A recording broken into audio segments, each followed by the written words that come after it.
В эфире совместный проект «Радио Крым Реалии» и Первого канала Украинского радио.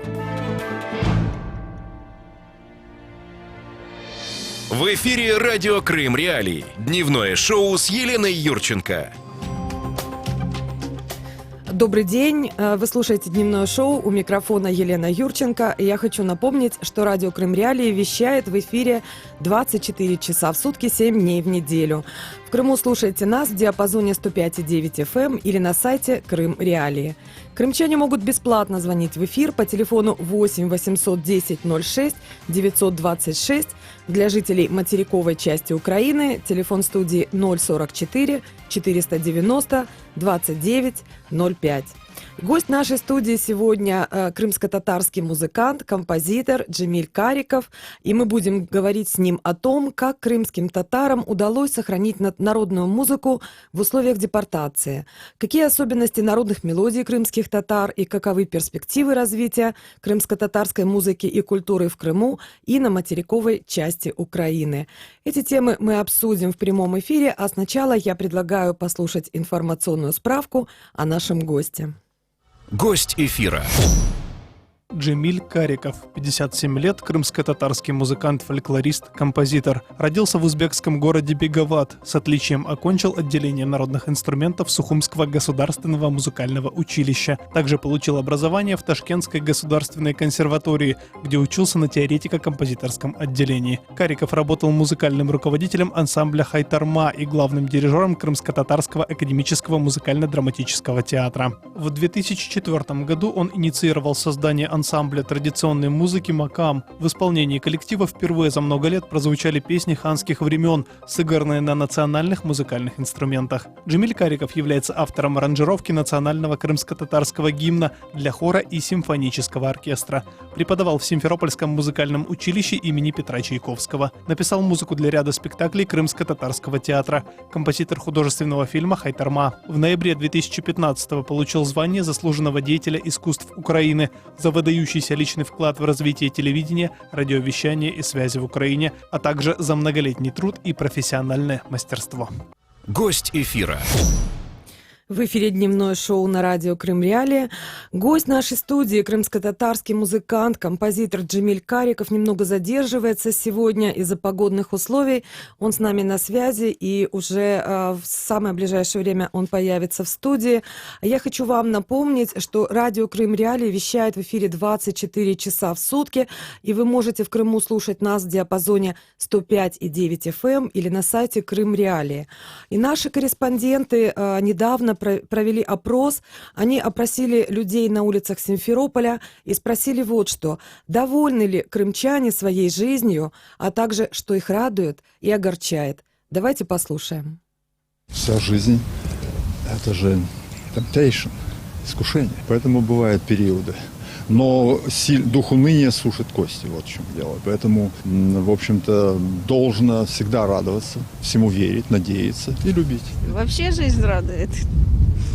Огорчает? Ну, так как я иду с работы, и размер зарплаты огорчает, и необходимость работать. А что радует, то же самое. Я очень довольна, очень довольна. Все, и пенсия хорошая, все, ну, заработала. Радует семья, огорчает, может, какая-то неустроенность. Все нормально. В эфире дневное шоу на радио Крым Реалии. Крымчане могут бесплатно звонить в эфир по телефону 8 810 06 926. Для жителей материковой части Украины телефон студии 044 490 29 05. Наши корреспонденты провели еще один опрос. Они опросили жителей Львова, Одессы и Киева и спросили, что, по их мнению, Украина потеряла после аннексии Крыма. Давайте послушаем разные точки зрения людей. По-перше, можливість відпочинку. Як на то пішло, дуже люблю Крим і дуже мені подобається особливо східний той берег, там гори, сосни, море, водичка, супер. Для мене це моє дитинство і моя юність. В Криму, в Ласпі, в Фуросі. Багато років ми відпочивали. Віру в спроможність нашої держави постояти за себе. Тобто віру в те, що наші керівники могли кардинально поставитись до цього питання і все ж таки свою територію відстояти. Тим більше, що 25 тисяч особового складу солдатів було в цьому Криму. Це, мабуть, перше, що я втратив. Відпочинок – це на другому місці в цій ситуації. Потерял, что я не мог. Раньше ездил туда. Ездил в санатории, ездили отдыхать туда, ездили. А сейчас туда не попадешь. Вот и все. Это жаль. Доверие и уверенность в Российской Федерации. Вот и все. Разве такой нож в спину, конечно, очень тяжело получить. Від кожної людини, як відцепили кусок, тому що ми зв'язані з Кримом, навіть ми, мабуть, з дитинства, і наші батьки всі це як наша частина просто-напросто. Втрата людей, і морально ми багато що втратили. Во-первых, свободное перемещение на остров, чтобы можно было отдохнуть самому, от внуков свозить отдохнуть. Вот. Ну и морально, конечно, по мозгам дало очень сильно. Радио Крым Реалии – это проект, который призван объединить людей в Крыму и на материковой части Украины. Им рады предоставлять разные точки зрения для наших радиослушателей, для того, чтобы вы лучше узнавали о том, что происходит в аннексированном Крыму и на материке. И я хочу напомнить, что Радио Крым Реалии вещает в эфире 24 часа в сутки, а также вы можете слушать нас на сайте Крым Реалии. Там очень много новостей из Крыма, и там есть и статьи, интервью, и фоторепортажи, и жители материковой части и аннексированного Крыма могут читать о том, что происходит в Крыму, буквально в режиме реального времени. Девиз нашей радиостанции «Крымчане имеют право знать». В эфире радио Крым Реалии. Звоните нам по телефону 8 800 10 06 926. Для жителей полуострова звонки бесплатные. Комментируйте темы в прямом эфире. Оставляйте свои сообщения на наш автоответчик. Мы выслушаем вас. 105,9 FM. Крымчане имеют право знать. В эфире дневное шоу на радио Крым Реалии. Гость нашей студии — крымско-татарский музыкант, композитор Джемиль Кариков. Немного задерживается, он скоро придет в студию. А у нас уже есть звонок. Наши слушатели с нами на линии. Здравствуйте. Ой, доброго вам дня. Я вам скажу, ничего мы не потеряли, вы неправильно говорите. Это временно аннексированная территория этими императором, все. Люди ожидают возвращения. Вы знаете, украл, спрятал, но им нельзя пользоваться. Видите, весь мир против этого всего отношения. Нельзя это было делать. Вроде дружеский брат, там обнимались, целовались. Это ж, знаете, как говорится, в связи с империей всегда какую-нибудь неприятность получишь. Это такая структура. Ничего не... Люди ожидают, многие, которые были за Россию, Россия, вам не открытую никто не скажет. Вот будет снимать корреспондент, никто не скажет. Но в основном 80% ждут, когда все вернется. Потому что попали в такую халепу, в такой дурдом, вы знаете, все подорожало, ни качество, никудышнее все. Они сами уже не знают, как от нас связаться. Но видите, видуха императора, ему неудобно. Вроде это все. Он сам себя, они не могут содержать даже народ российский. Я постоянно слежу общественное телевидение России. Я вижу, какая нищета в России. И они, пока у нас переходной период, вот здесь в Крыму, они могут, когда вот это боятся, а так бы довели до такого состояния, как те Костромские областя, там и все остальные, все. Такое же самое было бы. Не дождутся, люди не дадут. И народ общий, весь мир не даст им вот это довести до путя. Я знаю, что вернется все на место. Потому что я здесь живу 45 лет уже. Я знаю, это все временно, ну, дождемся. Будем ждать. Спасибо, очень приятно было услышать ваше мнение. Вот я сама крымчанка, родом из Керчи, из города-героя. Привет ему большой передаю, пользуясь служебным положением. А у нас есть еще один звонок на линии. Здравствуйте. Алло, добрый день, Харьков. Вот я утром слышал вашу радиостанцию, утренний выпуск, и там один звонил из Крыма и говорил, что Крым, там американцы. Вот я хотел бы Радио Свободу от вас лично или редакцию Радио Свободы рассказать, в какой валюте Путин держит свои бабки, в долларах, где отдыхают и где живут его дочки, на Западе. А вот это все разводняк, Путин разводит русских, а сам пользуется этими благами западной цивилизации. Спасибо. Слушатель в эфире, не могу с вами. Большое спасибо за ваше мнение. Я хочу напомнить, что в эфире дневное шоу, у микрофона Елена Юрченко и гость нашей студии, крымско-татарский музыкант, композитор Джемиль Кариков, добрался к нам в студию сквозь снежные заносы. Погода действительно в Киеве сегодня, так себе скажем прямо, снег начинает таять, и транспорт ходит не очень хорошо. Здравствуйте. Доброго дня. Мы уже рассказали нашим радиослушателям о вас, они услышали короткую информационную справку. Расскажите, пожалуйста, вот что. Вы родились в Узбекистане? Да, я родился в Узбекистане, потому что мои родители были, собственно говоря, как весь крымско-татарский народ, в 1944 году высланы тогда в район Средней Азии. Я родился в городе Беговат, это Ташкентская область. Естественно, мои родители никогда туда не переехали бы из Крыма. Я из Керчи. Так получилось. Так и получилось. Когда вы были ребенком, вам рассказывали о Крыме? Ну, знаете, эта тема звучала постоянно в нашей семье. Кроме моих родителей, еще было старшее поколение. Это родители моих родителей. То есть мой дед, моя бабушка, дяди, тети. А что они рассказывали? Ну, они жили мечтой о возвращении на свою родину, Крым. Рассказывали, прежде всего, это было связано с природой, крымской природой. Ведь никакое сравнение природы Узбекистана, скажем так, и природа Крыма. Это Черное море, это наши горы. Ну, это Крым, в общем. В каком возрасте вы начали интересоваться музыкой? Музыкой я стал интересоваться профессионально сравнительно поздно, но должен сказать такую вещь. У меня отец играл немножко на аккордеоне и пел. У нас есть звонок в студию. Здравствуйте. Говорите, вы в эфире. Вероятно, что-то со связью. Когда вы решили стать музыкантом? Музыкантом я решил стать уже перед поступлением в музыкальное училище. Я до этого закончил школу музыкальную, и вот решил стать музыкантом. А учились вы в Сухуме, а потом была консерватория в Ташкенте, да? Я учился вначале в Сухуме, в музыкальном училище, отделение народных инструментов. Затем, так было судьбе угодно, я поехал в Ташкент в то время и поступил в Институт культуры на Дижонско-хоровое отделение. Проучился всего там год, ну и мечтал о композиции. Затем уже поступил в Ташкентскую государственную консерваторию на теоретико-композиторское отделение. Вам нравилось учиться? Учиться нравилось, но для меня это была мечта поступить в консерваторию вообще. Вы знаете, консерваторские студенты немножко отличались от всех других студентов, а в Узбекистане тем более. Например, в Узбекистане существовал такой институт хлопка. Каждый год студентов забирали на сельхозработы, собирать хлопок. В этом смысле студенты консерватории были как белая кость. То есть их, на хлопок не возили? Это очень редко. Но побывали там? Один раз я был. Тяжело? Один раз я был с институтом.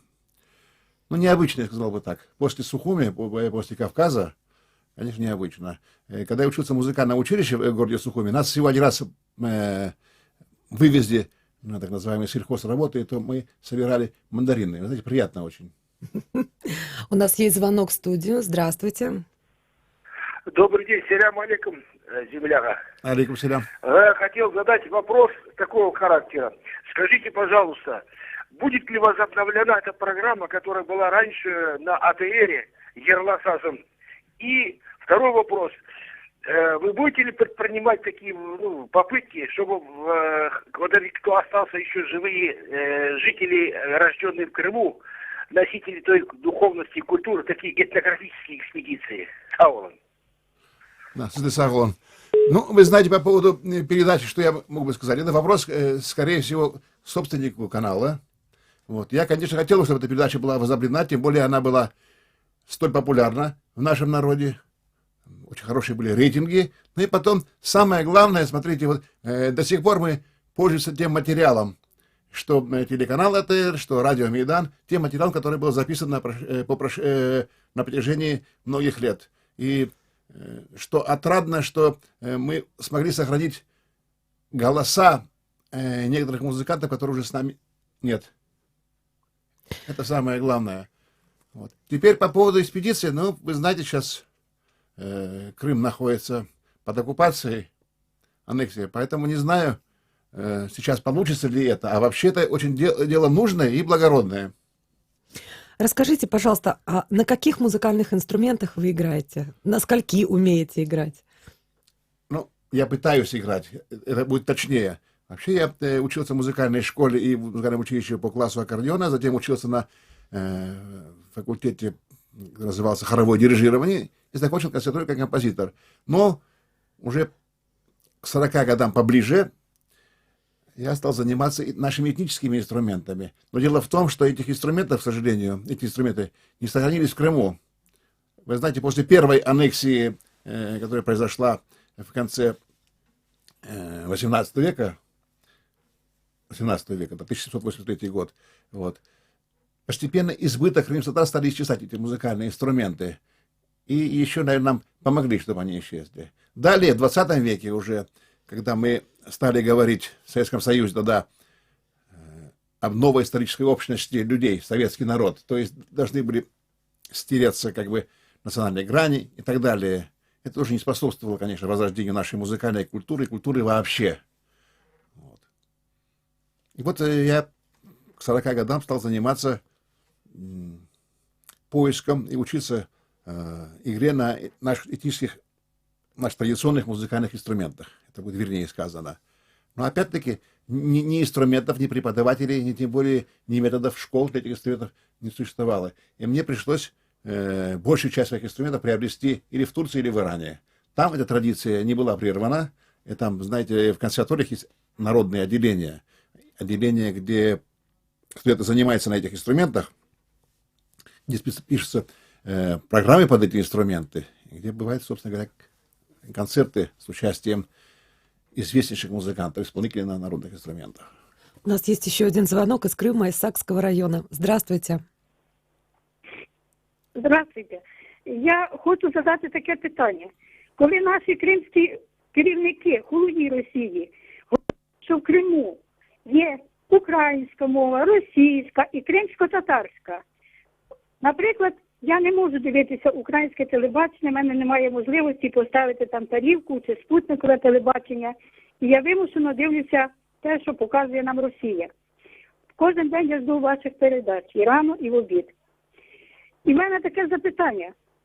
Росія, Крим чи Росія, Крим в лиці Росії, заграють з кримськими татарами. Чому зроблю такий висновок? Тому що, коли по Криму йдуть передачі на кримській мові, а чому ж немає ні одної передачі української? Показують культуру, виступають. Ага, зараз ми всі любимо кримсько-татарські костюми, одягаємо, нам зараз так подобається. А де ж українське, що подівалося? Мене душа болить, а де ж українське? Мене не вистачає. Душа болит, конечно, у наших радиослушателей, но боюсь, что это вопрос надо задавать, к сожалению, не к музыканту, который был вынужден покинуть свой родной дом из-за аннексии, а к тем, кто сейчас ведет российскую политику на аннексированном полуострове. Ну, конечно, ваша боль понятна. Спасибо вам за звонок и за ваше мнение. Давайте вернемся к вашему рассказу о музыкальных инструментах. Вот вы сегодня пришли с музыкальным инструментом. Расскажите, пожалуйста, как он называется, что это? Да, у меня в руках инструмент, правильное название этого инструмента — узун сап баглама, или баглама с длинным грифом. Существует целое семейство таких инструментов. Вот, есть баглама с коротким грифом, есть мейдан саз и диван саз. Я должен сказать, что в старину на этих инструментах играли наши ашихи или ашуги. То есть у нас в народе говорят так: саз шайлеры или поэты саза. Это те люди, ну я могу аналогию провести с украинскими музыкантами. Вот. Кобзари. Как бы крымско-татарские кобзари. Ашуки. Они пели, рассказывали о том, что вы видели. То есть описывали окружающий мир. То есть это была такая документалистика в музыке, да? Да, совершенно верно. Совершенно верно. И в то же время посредством музыки, посредством пения, значит, они рассказывали о народной мудрости, наверное, наставляли молодых, ну, в общем, рассказывали о жизни. А вы не могли бы нам немного сыграть? С удовольствием сыграю. Инструмент называется улунса баглама. Все эти инструменты мне пришлось приобретать в Турции, потому что там эта традиция не прерывалась. Более того, в консерваториях из классиков я уже говорил. И каждый год выходит огромная армия исполнителей этих музыкальных инструментов. Я должен сказать, что благодаря этим инструментам, вот я уже здесь нахожусь более 3 лет, я уже, находясь в Киеве, отсюда выезжал. Был и в Германии, и в Польше неоднократно, и в Бельгии, и во Франции. И везде есть неподдельный интерес к искусству крымских татар и, в частности, к музыкальному искусству. Я был своеобразным таким послом от культуры. Вот. Давайте я вам сыграю несколько небольших крымско-татарских мелодий. Позвольте сейчас.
Дневное шоу на радио Крым Реалии. Гость нашей студии — крымско-татарский музыкант, композитор Джемиль Кариков.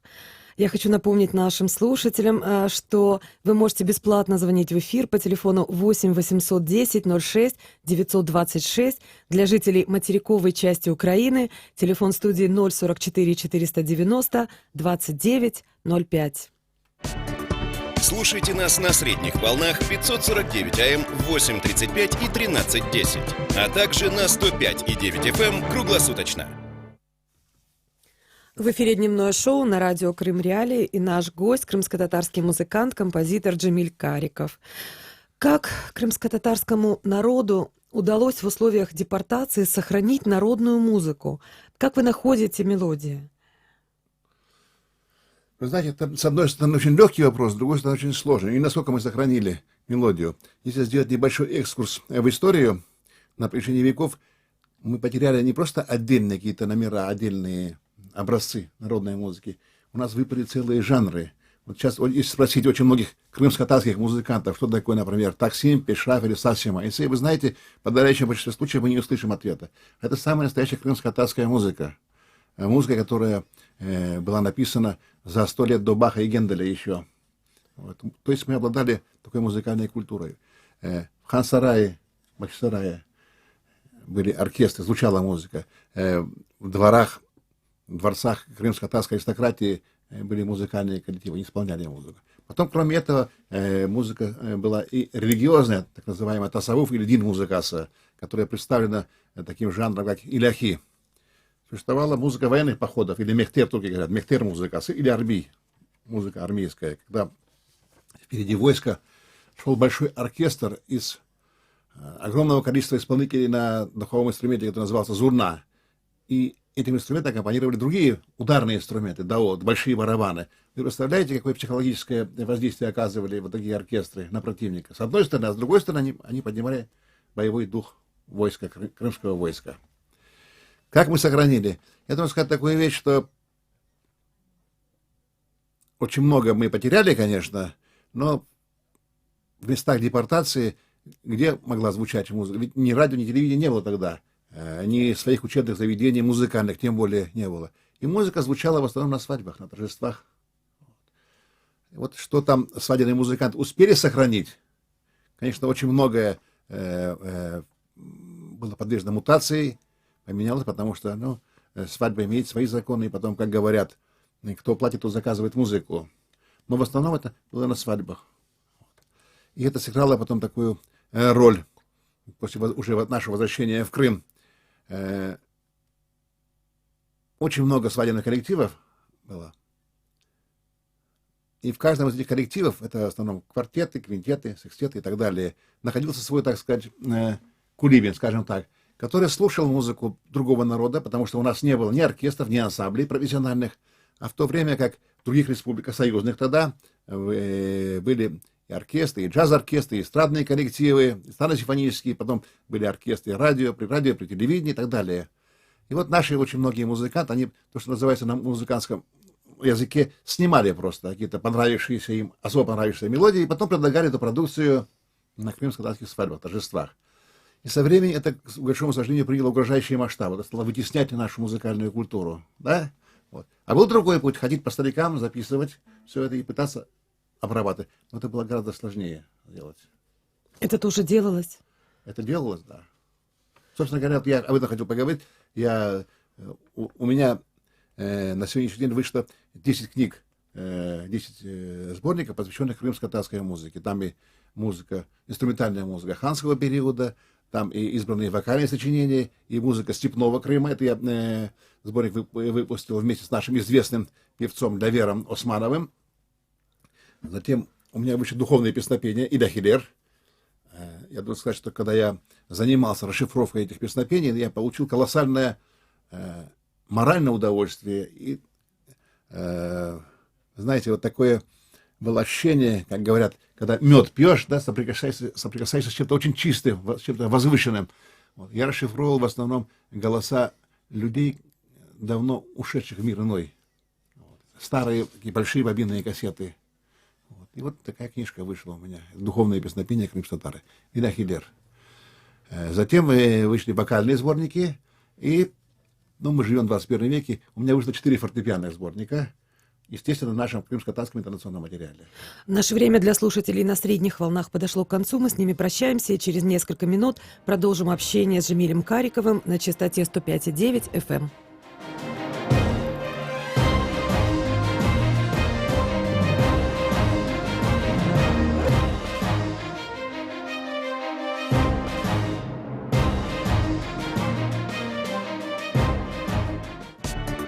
Слушайте нас на средних волнах 549 АМ в 8:35 и 13:10, а также на 105,9 FM круглосуточно. В эфире дневное шоу на радио Крым Реалии. Мы продолжаем беседу с крымско-татарским музыкантом, композитором Джемилем Кариковым. И мы говорим о том, насколько сложно было сохранить крымско-татарскую музыку в условиях депортации, когда целый народ был оторван от своих корней и выслан совершенно в чужую землю. Да. Вот недавно случилось очень примечательное событие. Значит, правительство Украины приняло решение о, пускай такого открытия филиала, так, Донецкой консерватории здесь, в Киеве. И при этой консерватории, или он, скорее всего, будет называться Институт искусств, будет открыто отделение и факультет восточной литературской музыки. И меня пригласили уже преподавать. Вас можно поздравить? Ну, я еще официально не приступил к этой работе. Ну, наверное, скоро буду работать, да. Но здесь другая сейчас проблема возникнет. Нам нужны специалисты, преподаватели. До сих пор в Украине таких специалистов не готовили. Это, скорее всего, нам придется просить на уровне посольств, наверное, турецких музыкантов, турецких преподавателей консерватории. Я думаю, Азербайджан в этом смысле мог бы нам помочь, оказать помощь методическую. Потому что на сегодняшний день не вышло ни одного сборника, я имею в виду сейчас учебника или теоретической работы, связанной с крымско-татарской музыкой. Вот. Это продолжение той темы, как сохранить. Наверное, будем это делать в Киеве уже. Это очень... потом с какими-то определенными наработками вернемся к себе на батькивщину, на родину, в Крым. Это очень интересно, то, что вы рассказали. Скажите, каковы особенности народных мелодий крымских татар? Вы знаете, Крым географически находится на перекрестке дорог, поэтому это не могло не отразиться и на музыке крымских татар. Потом сама природа. Говорят, что в Крыму Крым это... В Крыму представлена флора и фауна всего мира, как бы в миниатюре, да? С одной стороны море, с другой стороны степи, горы и так далее. Поэтому это не могло не отразиться на музыке. Наша музыка очень... Вот основное из качеств, на мой взгляд, это теплота какая-то. С одной стороны, духовность, очень большой духовный заряд несет наша музыка, а с другой стороны, теплота. И потом в нашем народе очень много традиционных песен, это связано с судьбой народа. Потом кто такие крымские татары или храмлы, мы говорим сейчас, да? Это аборигенный народ, который возник на этой территории. И он вобрал в себя, ведь в Крыму Крым очень многие народы видел, да? Это и скифы, и сарматы, и готы, и так далее, и греки. Вот. И все это вот в этом котле все это перемешалось, и вот образовался такой этнос, скажем так, как крымские татары. Ведь мы очень разные по типажу, крымские татары. Вот. У нас есть и степняки, у нас есть и представители Южного берега, они отличаются. И музыка отличается? И музыка отличается, конечно. Конечно, музыка отличается. А как? Я сказал бы, что музыка горных татар, она более орнаментирована. Музыка степного Крыма, она более диатонична. А вы можете проиллюстрировать это вот короткими музыкальными фрагментами? Ну, давайте попробую. Вот, например, знаменитая песня «Шуелтадан» из Ялты. «Шуелтадан» и «Таш юкледом». На баржу я загрузил камни в Ялте, да? Такие слова. В Алуште полюбил девушку, но не стала она моей. Это очень старая песня. Вот такая вот. Звучит приблизительно вот так.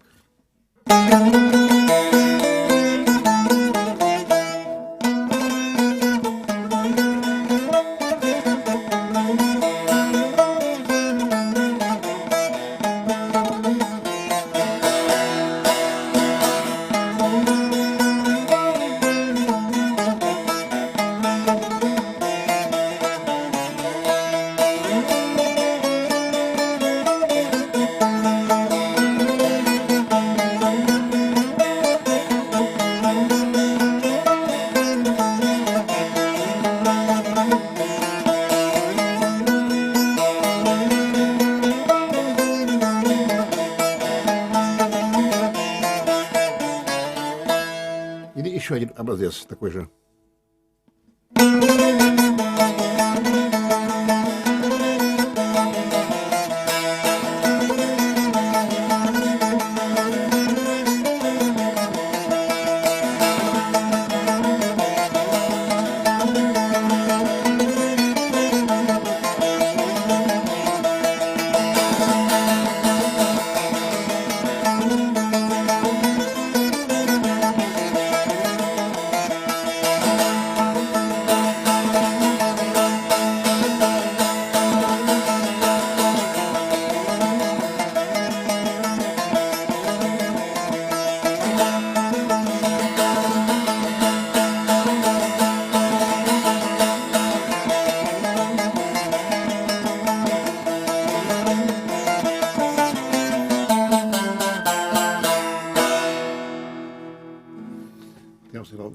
музыка с орнаментикой.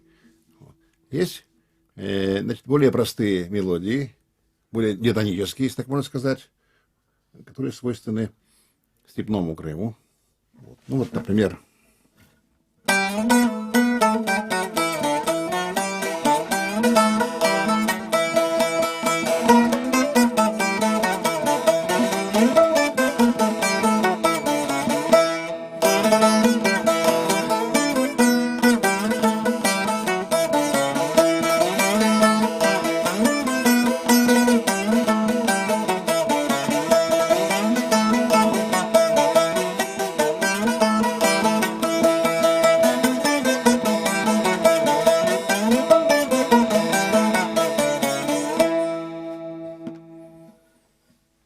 Спасибо, это было очень интересно. А насколько крымско-татарская молодежь интересуется народной музыкой? Я за всю молодежь не могу, конечно, ответить. Но я думаю, сейчас наметилась такая тенденция, когда наши молодые музыканты, аранжировщики пытаются соединить элементы фольклора с самыми современными достижениями в области рок, поп-музыки, джаза и так далее. Насколько перспективно этот путь, время покажет. Я думаю, здесь надо подходить с очень большой долей ответственности. Вы знаете, еще Вольтер говорил, нет плохих жанров, кроме скучного. Если это сделано мастерски, грамотно, со вкусом, я думаю, что это будет иметь право на жизнь, поэтому это будет способствовать тому, чтобы молодежь через, условно говоря, через поп-музыку пришла к фольклору. У нас есть звонок в студии. Здравствуйте. Здравствуйте. Джемиляга, у меня такого характера вопрос. Мой дедушка покойный когда-то говорил, дангалахлар, ялбои дангалахлар, которые были высланы в Азов куда-то туда, в тех краях, у них тоже репертуар такой же самый, как и у нас. Что общего между нами и ими? Саулу. Да. Дело в том, что у нас просто есть общие песни, иногда это приобретает такие формы, просто заимствованные песни. Мы все жили на одной территории, и поэтому я знаком с греками Приазовья, даже у меня был диск такой, я слушал, они в основном пели наши песни. Со своими локальными немножко различиями. Различия были в произношении, конечно, а вообще-то, в принципе, это ялыбойские песни в основном. Я имею представление об этом, и даже ноты видел. И потом в сборнике Февзиалиева «Антология крымстатской музыки» там представлено несколько образцов этой музыки. Для интересующихся просто я вас направляю к этой книге «Антология крымской музыки» композитора Февзиалиева. Удивительно, насколько Крым как большой котел, где перемешалось так много культур, и и что из этого получается, да? Наблюдать за этим интересно. Это очень интересно. Да, но вы знаете, я часто говорю о том, что для кого-то Крым это экзотика, для нас это родина. Наша родина. Вот сейчас я играю в центре города, здесь, в Киеве, работаю в крымско-татарском кафе, очень популярном кафе «Мусафир». Я был первый музыкант, который стал играть, предложил им свои услуги. Это было 2 года назад. И сказал, что я буду играть на всевозможных национальных инструментах, этнических инструментах, традиционных инструментах. Это такие, как баглама, ут, сантур, инструмент, пришедший к нам в быт крымско-татар из Ирана. Так я начинал здесь свою, скажем так, эту деятельность в кафе. И знаете, людям нравится. Людям нравится. На ваш взгляд, каковы перспективы развития крымско-татарской музыки в Крыму, в том Крыму, который есть сейчас, в аннексированном, и на материковой части Украины? Так получилось, к сожалению, что сейчас гораздо больше перспектив на материковой части. Материковой. В Крыму, я сам работал и в ансамбле, знаю, и очень многие знакомые, мы до сих пор работаем, там мы дружим, даже там есть мои ученики, я имею в виду вокалистов. Я думаю, что, скорее всего, на данном этапе, конечно, на материковой части Украины гораздо больше условий для развития и сохранения нашей музыкальной культуры. Хотя основная масса моего народа живет там. Но бесспорно, что мы вернемся, и, конечно, наша музыка должна прежде всего развиваться в Крыму, на родине, потому что сам дух родной земли будет помогать нам это делать. Я хочу напомнить нашим радиослушателям, что в эфире дневное шоу и гость нашей программы крымско-татарский музыкант, композитор Джемиль Кариков. Вы можете звонить к нам в эфир. Крымчане могут делать это бесплатно по телефону 8 810 06 926. Для жителей материковой части Украины телефон студии 044 490 29 05. Слушайте нас на средних волнах 549 АМ в 8:35 и 13:10, а также на 105,9 FM круглосуточно. В эфире дневное шоу на радио Крым Реалии. Мы беседуем с крымско-татарским музыкантом Джемилем Кариковым. Он пришел сегодня к нам со своим музыкальным инструментом, и у нас очень теплая беседа происходит. Расскажите, пожалуйста, когда вы приехали в Крым? Когда вы вернулись? Я вернулся в 1982 году. А вообще впервые приехал в Крым в 1975 году. Это было такое откровение для меня. И тогда мы были в Крыму 10 дней. А переехал я уже в 1982 году. Я учился же в консерватории. У меня так получилось, что я учился в училище, в институте, потом в армии, потом в консерватории. Потом уже, когда вернулся, уже работал на ГТРК «Крым», музыкальным редактором, потом был главным дирижером в нашем музыкально-драматическом театре, а потом уже, когда открылся телеканал АТР, работал музыкальным редактором и руководил ансамблем телеканала АТР. До этого на свой страх и риск мной был создан ансамбль «Макам», совершенно на голом месте, без всякой поддержки и так далее. И вот, наверное, у меня к тому времени был достаточный кредит доверия, очень многие музыканты вот так вот работали, то, что называется, на совесть, без всякой зарплаты и так далее. Это, видимо, был период возрождения, да? Когда... Да, совершенно верно. Да, я впервые тогда привез из Турции музыкальные инструменты. Для всех это у нас совершенно новое дело. И вот так мы шаг за шагом потихоньку стали приобретать опыт. Ну, основная цель была такая: вернуть народу то, что когда-то мы взяли у народа. Ведь любая народная песня или инструментальный наигрыш для меня это вот та закодированная информация, посредством которой наше поколение, наши современники общаются с предшествующими поколениями. Да? И раз народ своей мудрости решил оставить эти образцы, значит, в них что-то есть. Я-то знаю, что в них есть. Для меня, прежде всего, это огромный заряд духовности. Это живая история моего народа. Вы ведь работали музыкальным руководителем ансамбля «Хайтарма». Да, это было давно. Если я не ошибаюсь, поправьте меня, если не так. Это ансамбль, который сначала начал выступать в Крыму в 30-е годы, а потом после депортации крымско-татарского народа в 1944 году он возобновил свою деятельность в Узбекистане и потом вернулся в Крым после распада СССР.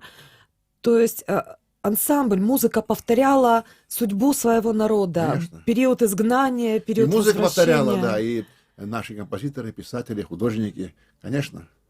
Конечно. И вот, когда мы стали возвращаться в Крым, вот, вместе с нашим народом возвращалась его культура. И, к большому сожалению, я должен сказать об этом, мы не должны забывать, старая Украина, а для меня это домайдановская Украина, мало чего сделала для возрождения культуры крымско-татар. Но человек живет надеждой, поэтому думаем, что вот новое время нам даст новые возможности. И потом сама Украина очень многое, на ее пути было очень много таких, знаете, поворотов, что ли, от магистрального пути развития. Я думаю, что она сделала правильные выводы. Но сейчас страна меняется, меняются люди, которые здесь живут. Для того, чтобы все мы менялись в лучшую сторону. Расскажите, как для вас начались события российской аннексии Крыма? Где вы были тогда? Я был в Крыму, я был живым свидетелем очень многих событий. И знаете, что меня удивляло? Я был свидетелем событий, и потом вечером, включая телевизор, я видел интерпретацию событий российскими телеканалами. Диаметрально противоположная интерпретация тому, что... Вот недавно я вспомнил такой старый еврейский анекдот, когда пациент приходит к врачу в клинику, поликлинику, и говорит: мне нужен врач ухо-глаз. Ему говорят: послушайте, такого врача нет. Может, ухо-горло-нос, как в народе говорят? Нет, говорит, не путайте меня, мне нужен врач ухо-глаз. Но такого врача нет, объясняет. Он говорит: не может быть, такая болезнь же есть, значит, врач должен быть. Он объясняет суть этой болезни. Я слышу одно, а вижу совершенно другое. Вот то же самое я видел в Крыму. Говорят, что музыка объединяет людей. Что вы думаете об этом? Это бесспорно, конечно, это аксиома. Конечно, музыка объединяет людей. Вот. Другой вопрос, что каждый в меру своего уровня развития, в меру своего интеллекта и, самое главное, уровня сознания воспринимает... То есть вкус должен быть хороший. Вкус и воспитывать, вкус должен хороший. И если вкус хороший, то музыка, да, естественно, будет объединять. В 2015 году вы были удостоены звания заслуженного деятеля искусств Украины за выдающийся личный вклад в развитие телевидения и радиовещания и профессиональное мастерство. Что вы чувствовали, когда узнали об этом? Ох, что я чувствовал? Вы знаете, я говорил уже сегодня о своих учениках. В Крыму еще очень долгое время, значит, меня почему-то как-то не отмечали. Я, вроде не самый последний музыкант был в Крыму, и как бы пытался сохранить нашу музыкальную культуру. Я занимался с учениками, учил их. Я был автором очень многих проектов телевизионных и на радио. Потом я вел передачу, которая стала очень популярна. И очень многие мои знакомые музыканты того времени уже давно получили звание. Но тогда говорили так, что находить по кабинетам всевозможным, а я этого очень не люблю. И когда я приехал сюда, это очень интересно получилось, уже после аннексии. Как-то я встретил Мустафага, нашего лидера, он сказал, мы в Крыму тебе ничего не могли помочь, давай здесь как-то мы тебя ответим. И потом, знаешь, что здесь работы очень много будет. Вот через какое-то время я узнал, что я был представник этой награды. Вот. До этого я в Крыму еще, до оккупации, значит, мне была вручена государственная премия Крыма, вернее, премия Автономной Республики Крым. Это за мои фортепианные сборники.